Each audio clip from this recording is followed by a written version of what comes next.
নমস্কার ভিউয়ার্স, আজকে এই ভিডিওতে আমি আলোচনা করব মাধ্যমিক ইতিহাসের একদম শেষের অধ্যায় তথা অষ্টম অধ্যায়ের আরেকটি অত্যন্ত গুরুত্বপূর্ণ টপিককে নিয়ে। তা হলো ভারত দেশীয় রাজ্যগুলোকে ভারতের সাথে সংযুক্তিকরণের ক্ষেত্রে কি পদ্ধতি গ্রহণ করেছিল তা নিয়ে একটি প্রশ্ন। সেও দেখে নাও প্রশ্নটি কিভাবে পরীক্ষায় আসতে পারে। যে প্রশ্ন কি, ভারতের সাথে সকল দেশীয় রাজ্যগুলোর সংযুক্তিকরণের ক্ষেত্রে কি পদ্ধতি গ্রহণ করা হয়েছিল। ঠিক আছে, দেখে নাও অ্যান্সারটা। প্রথমে কি দিয়ে শুরু করবে? ভূমিকা। ঠিক আছে, পয়েন্ট করে দিবা, তারপরে লিখবা 1947 সালে ভারত স্বাধীনতা লাভ করলে প্রায় 562টি দেশীয় রাজ্য, সরি উপর দিয়ে চলে গেছে,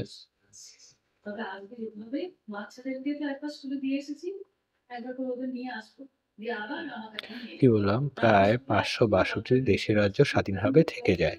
ঠিক আছে, এক্ষেত্রে আমি এর আগেও বলছিলাম কোনো বইতে 601ও থাকতে পারে, যদি দ্বারা আমি লিখেও দিচ্ছি।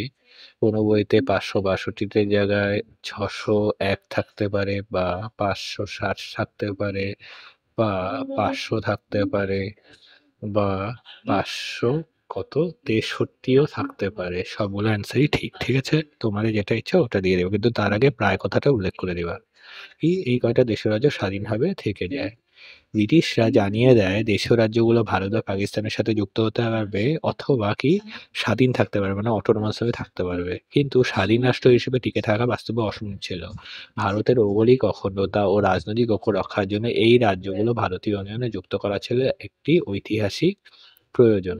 এই কাজটা তাহলে কে করেছিল?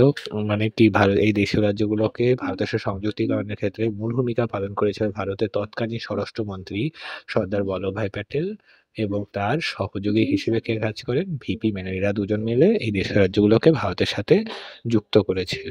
ঠিক আছে, দেখে নাও পরের পয়েন্ট। এরা দুজন, ইনি হলেন ভিপি মেনন, ইনি হলেন ভিপি মেনন, আর ইনি হলেন কি? সর্দার বল্লভভাই প্যাটেল। আমি সংক্ষিপ্তভাবে লিখে দিলাম। এখন সংযুক্তিকরণের ক্ষেত্রে কি কি পদ্ধতি অবলম্বন করা হয়েছিল? প্রধান পদ্ধতিগুলো, প্রথম পদ্ধতি কি একটা অবলম্বন করে ইনস্ট্রুমেন্ট অফ অ্যাক্সেশন, বা এটাকে তোমরা যদি লিখতে পারো বাংলাতেই দেখে দিবে ভারত ভক্তির দলিল। ঠিক আছে, যেটা ইচ্ছা দিতে পারো, ভারত ভক্তির দলিল।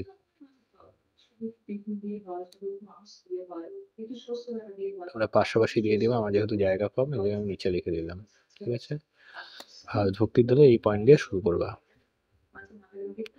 এই পয়েন্টের আন্ডারে লিখবা কি, দেশীয় রাজ্যগুলোকে ভারতে যুক্ত করার প্রধান চুক্তিপত্র ছিল এটি, মানে কি ইনস্ট্রুমেন্ট অফ অ্যাক্সেশন বা ভারত ভক্তির দুটি আসলে কি ছিল, বা এই দেশীয় রাজ্য যেগুলো যে ভারতের মধ্যে ছড়িয়ে ছিটিয়ে ছিল এগুলোকে ভারতের সাথে যুক্ত করার প্রধান চুক্তিপত্রকেই বলা হয় কি ইনস্ট্রুমেন্ট অফ অ্যাক্সেশন বা ভারত ভক্তির দলিল। শাসকরা যদি এই ইনস্ট্রুমেন্ট অফ অ্যাক্সেশনে সে স্বাক্ষর করে তাহলে সেই রাজ্য ভারতের অংশ হয়ে যেত। প্রতিরক্ষা, পররাষ্ট্রনীতি এবং যোগাযোগ ভারতের হাতে থাকতো, এবং এই ইনস্ট্রুমেন্ট অফ অ্যাক্সেশনে স্বাক্ষর করার পরে মানে কি ওই দেশের রাজ্য, যে দেশের রাজ্যই ইনস্ট্রুমেন্ট অফ অ্যাক্সেশনে বা ভারত চুক্তি ধরে স্বাক্ষর করবে সেই দেশের রাজ্যে প্রতিরক্ষা, পররাষ্ট্রনীতি ও যোগাযোগ ভারতের হাতে থাকতো, কিন্তু অভ্যন্তরীণ শাসন ক্ষমতা সেই শাসকের হাতেই বজায় থাকতো। মানে অভ্যন্তরীণ শাসন ওই শাসকই করতো। ঠিক আছে, এবং এই সমস্ত দেশের রাজ্যগুলা কি যারা এই ইনস্ট্রুমেন্ট অফ অ্যাক্সেশনে সহজেই স্বাক্ষর করে দেয় কি, একটা হলো বরোদা, একটা হলো কোচিন, একটা হলো মাইসোর মানে কি যেটা মহীশূর, আরেকটা কি ভোপাল। এই সকম এরকম অনেক দেশের রাজ্য ভারতের সাথে চুক্তিতে সহজেই স্বাক্ষর করে না, কিন্তু শেষ পর্যন্ত তিনটা দেশের রাজ্যকেই একটু ঝামেলা করেছিল, যা হলো কাশ্মীর, হায়দ্রাবাদ এবং জুনাগড়। ঠিক আছে, এরা সহজে ভারতের সাথে যুক্ত হতে চায় না, কিন্তু ভারত সরকার পরবর্তীকালে চাপের ফলে তা ভারতের সাহায্যের ফলে তারা পরবর্তীকালে ভারতের সাথে যুক্ত হয়ে যায়। এখন দ্বিতীয় কি পদ্ধতি অবলম্বন করেছিল? Instrument of merger. এটা খুব কম বইতেই পাবা। এই পদ্ধতিরও ভারত সরকার অবলম্বন করেছে। ইনস্ট্রুমেন্ট অফ মার্জার, এটা ইংরেজিতেও এই যে ইনস্ট্রুমেন্ট অফ মার্জারই বলা হয়। এক্ষেত্রে কি ছোট ছোট দেশের রাজ্যগুলোকে একত্রিত করে বড় রাজ্য তৈরি করাই ছিল কি ইনস্ট্রুমেন্ট অফ মার্জার। পরীক্ষায় যদি আসে ইনস্ট্রুমেন্ট অফ মার্জার কি বা হোয়াট ইজ ইনস্ট্রুমেন্ট অফ মার্জার, তাহলে কি লিখবা? ভারতের স্বাধীনতা লাভের পর ভারতে যে সমস্ত ক্ষুদ্র ক্ষুদ্র দেশীয় রাজ্য ছিল সেগুলোকে একত্রিত করে একটি বড় রাজ্য তৈরি করাকেই বলা হয় কি, বা বলা হতো কি ইনস্ট্রুমেন্ট অফ মার্জার। ঠিক আছে, এই সমস্ত ইনস্ট্রুমেন্ট অফ মার্জার দ্বারা কি দেশ রাজ্য ভারতের সাথে যুক্ত হয় কি সুরাষ্ট্র ইউনিয়ন, সরি এখানে সুরাষ্ট্র হবে না, কেটে দিচ্ছি সৌরাষ্ট্র ইউনিয়ন, দন্তাস্ব ওকার দিবা, ঠিক আছে? সৌরাষ্ট্র ইউনিয়ন, ঠিক আছে? কাথিয়াবাড় অঞ্চলে ২০০র বেশি রাজ্য মিলে কি এই সৌরাষ্ট্র ইউনিয়ন গঠন হয়েছিল। মানে কাথিয়াবাড় অঞ্চলে যে সমস্ত ছোট্ট, ছোট্ট একদম ক্ষুদ্র, ক্ষুদ্র দেশের রাজ্য ছিল সেগুলোকে একত্রিত করে কি করা হয়? এই সৌরাষ্ট্র ইউনিয়ন রাজ্যটি গঠন করা হয়। এমনকি মধ্য ভারত ইউনিয়ন গঠন করে। কি? গোয়ালিয়র, ইন্দোর প্রভৃতি রাজ্য একত্রিত হয়ে এই মধ্য ভারত ইউনিয়ন গঠন হয়। এখন কি আরেকটা ইম্পোর্টেন্ট, এটা কি পরীক্ষায় আসে অনেক সময়। পেপসুর ফুল ফর্ম কি বা হোয়াট ইজ পেপসু কি? বা পেপসু কাকে বলে? কি পাতিয়ালা ও পূর্ব পাঞ্জাবের রাজ্য ইউনিয়নকে কি বলা হয়? পেপসু। বা এটা ফুল ফর্মই কি? এই যে পাতিয়ালা, ঠিক আছে? আমি এখানে ইংরেজিটা নিচেই লিখে দিয়েছি। আমি বাংলাতে কথা বলছি কি পাতিয়ালা ও পূর্ব পাঞ্জাবের রাজ্য ইউনিয়নকে কি বলে? পেপসু। এই পেপসুর আন্ডারে কি দেশের রাজ্য ছিল যারা একত্রিত হয়ে পেপসু গঠন করা হয়? পাতিয়ালা, নাভানগর, জিন ইত্যাদি রাজ্য মিলেই পেপসু গঠন করা হয়। আমি এখন ম্যাপের মাধ্যমে দেখিয়েও দিচ্ছি। আমি ম্যাপ এখানে মেনশন করেছি। এই যে পাঞ্জাব, পাঞ্জাবের যে এই যে পাতিয়ালা, ঠিক আছে?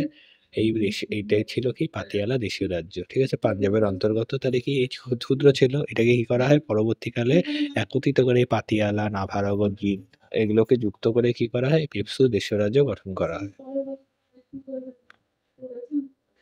তৃতীয় পদ্ধতি অবলম্বন কি করা হয়েছিল? ভারতীয় প্রদেশগুলোর সাথে সংযুক্তি। মানে কি ভারতে যে সমস্ত প্রদেশগুলো আগে থেকে বিদ্যমান ছিল সেগুলোর সাথে অনেকগুলো দেশীয় রাজ্যকে মার্চ করে দেওয়া হয় বা যুক্ত করে দেওয়া হয়।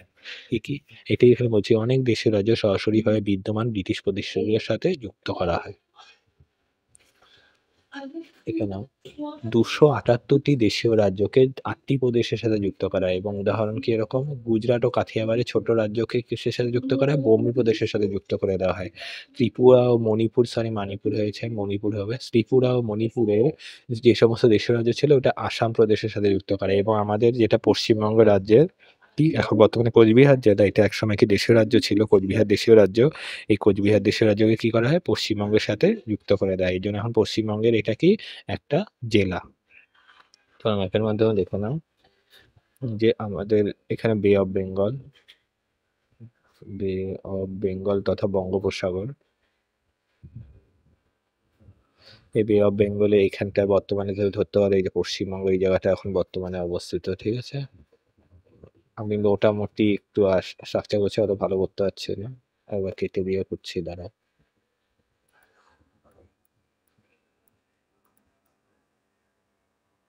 একটু উপরে চলে গেছে,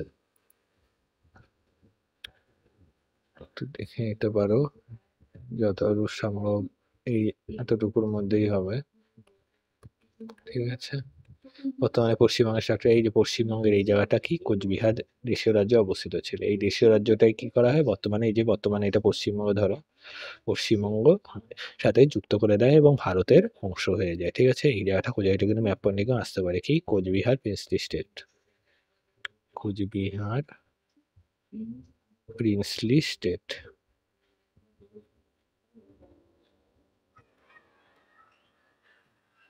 ঠিক আছে?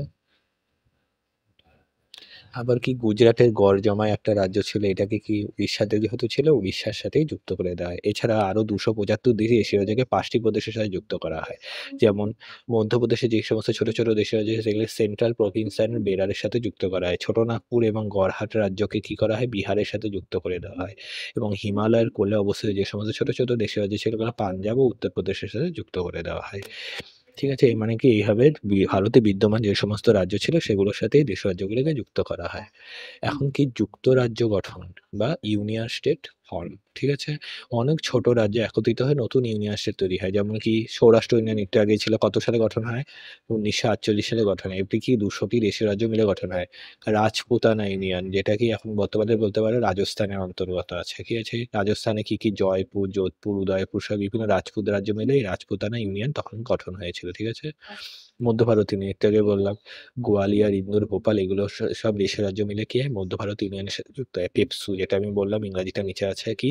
পেপসু ফুল ফর্মের সঙ্গে আছে কি লিখবা? Patiala and east Punjab state union. এটা কত সালে গঠন করা হয়েছিল পেপসু? ১৯৪৮ সালে। এবং কোন কোন জায়গা মিলে? পাতিয়ালা, কপুরথালা, নাভানগর, ফরিদকোট ইত্যাদি রাজ্য মিলে এই পেপসু দেশের রাজ্য গঠন করা হয়েছিল। ঠিক আছে? মানে এখানে প্রভৃতি মানে কি এর সাথে অনেক রাজ্য আরও ছিল। ঠিক আছে? এতগুলো তো দেওয়া সম্ভব নয়। এজন্য প্রভৃতি উল্লেখ করেছি। শুধু মনে রাখবা পেপসুর ফুল ফর্ম কি? পেপসু কত সালে গঠন হয়? পেপসুর অন্তর্গত কতগুলো দেশীয় রাজ্যের নাম লেখো। এখানে পাতিয়ালা, কপুরথালা, নাভানগর, ফরিদকোট ইত্যাদি দিয়ে দিবা তাহলেই হয়ে যাবে। ৪ টা দিলেই যথেষ্ট। এমনকি অনেক দেশীয় রাজ্য ছিল যেগুলোকে কেন্দ্রশাসিত অঞ্চলের সাথে যুক্ত করে বা কেন্দ্রশাসিত অঞ্চলে পরিণত করা হয়। কি ছোট, ছোট গুরুত্বপূর্ণ বা ছোট রাজ্যকে সরাসরি কেন্দ্রশাসিত অঞ্চলই করে দেওয়া হয় বা কেন্দ্রশাসিত অঞ্চলের সাথে যুক্ত করা। এর মধ্যে একটা অন্যতম কি হিমাচল প্রদেশ। ১ম এ এটি কেন্দ্রশাসিত অঞ্চল ছিল। ঠিক আছে? তাহলে এই হিমাচল প্রদেশ দেশীয় রাজ্যটাকে কি করা হয়? ১ম এ তো পড়েছিল কিন্তু বর্তমানে কি করা হয়? তখন এটা কেন্দ্রশাসিত অঞ্চলে পরিণত করে। কিন্তু বর্তমানে এটা রাজ্যে পরিণত হয়েছে। এখন কি দিল্লি। দিল্লিও একটা দেশ রাজ্য হিসেবে পড়েছিল। এটাকেও কি করে কেন্দ্রশাসিত অঞ্চল। বর্তমানে এটি দিল্লি কি আমাদের ভারতের রাজধানীতে পরিণত হয়েছে। এবং পরীক্ষায় অনেক সময় আসতে পারে কেন্দ্রশাসিত অঞ্চল দিল্লির অবস্থান উল্লেখ করো। ম্যাপে লিখে দিতে পারে এই জায়গাটায় যে ভারতের ম্যাপটা ভালো করে দেখে নাও। এই জায়গাটা হবে দিল্লি যে পয়েন্ট করা আছে যে ঠিক আছে? এই জায়গাটা দিল্লি কেন্দ্রশাসিত অঞ্চল অবস্থিত। তখনও ছিল এখনো আছে একই জায়গায়। এটা ভূগোলের ক্ষেত্রেও একই হবে, ইতিহাসের ক্ষেত্রেও একই হবে। তারপরে মণিপুর, ত্রিপুরা। শুরুতে মণিপুর, ত্রিপুরা কি ছিল? কেন্দ্রশাসিত অঞ্চল হিসেবে রাখা হয়। কিন্তু বর্তমানে এগুলোকেই রাজ্যতে পরিণত হয়ে যায়। চণ্ডীগড় পরীক্ষাতে চণ্ডীগড়েরও ব্যাপার নিয়ে এসে বলে। কারণ এটাও কি একটা কেন্দ্রশাসিত অঞ্চল। পরে কেন্দ্রশাসিত পাঞ্জাব পুনর্গঠনের পরে কি করা হয়? এটিকে কেন্দ্রশাসিত অঞ্চলে পরিণত করে দেওয়া হয়। ঠিক আছে? ১ম এটা দেশের রাজ্য ছিল। আর এটা এই যে এই জায়গাটা কি লাল পয়েন্ট করা দেখছো যে এই জায়গাটাই কি চণ্ডীগড় কেন্দ্রশাসিত অঞ্চলে অবস্থিত।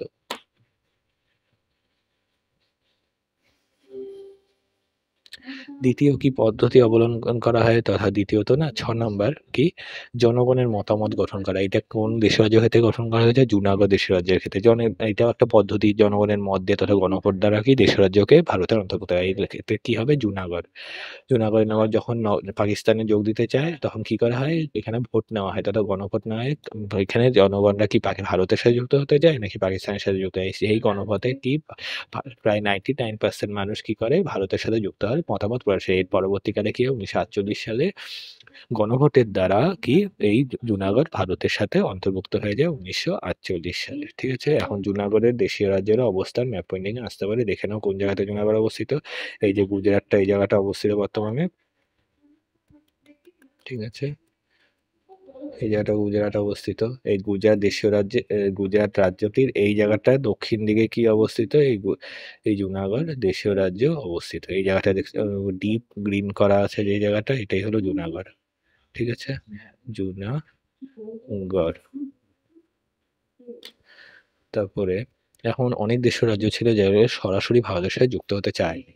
তাহলে কি জুনাগড়ে একটা ছিল কিন্তু জুনাগড়ে পরবর্তীকালে গণভোটের দ্বারা যুক্ত করে দেয়। এর সাথে আরো দেশীয় রাজ্য কি ছিল? হায়দ্রাবাদ আর একটা কি কাশ্মীর।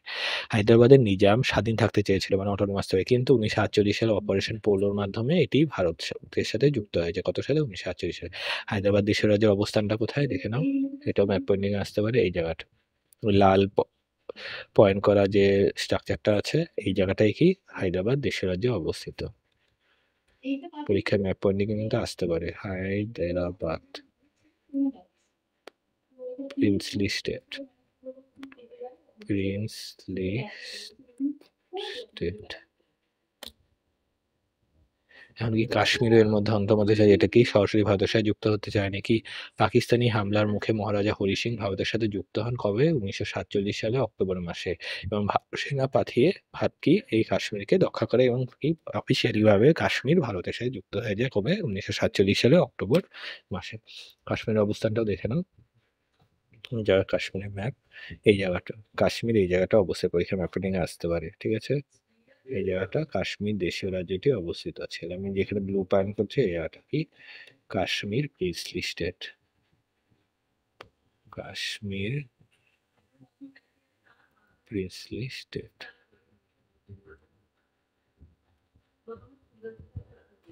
ঠিক আছে? এখন লাস্ট কি উপসংহার। অতএব ভারতের সাথে দেশীয় রাজ্যগুলোর সংযুক্তিকরণে এই সমস্ত পদক্ষেপের ফলে ভারতের ভৌগোলিক অখণ্ডতা ও জাতীয় ঐক্য রক্ষা হয় এবং এই অখণ্ডতা রক্ষার ক্ষেত্রে যিনি গুরুত্বপূর্ণ ভূমিকা পালন করেছে তিনি হলেন সর্দার বল্লভভাই প্যাটেল এবং তার সহযোগী ভিপি মেনন। এই জন্যই সর্দার বল্লভভাই প্যাটেলকে কি বলা হয়? ভারতের একীকরণের স্থপতি বা আরেকটা আছে কি আয়রন ম্যান অফ ইন্ডিয়া, ভারতের লৌহ মানব বা লৌহ পুরুষ, আয়রন ম্যান অফ ইন্ডিয়া। ঠিক আছে, বাংলাটাও মেনশন করে দিচ্ছি, ভারতের লৌহ পুরুষ।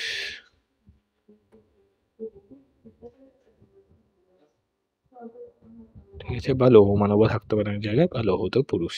ঠিক আছে, ভিডিওটা এই পর্যন্তই থাকলো। ভিডিও যদি ভালো লাগে তাহলে লাইক করে দিও, বন্ধুদের মধ্যে শেয়ার করে দিও এবং কমেন্টে জানিও ভিডিওটি কেমন লেগেছে। ধন্যবাদ।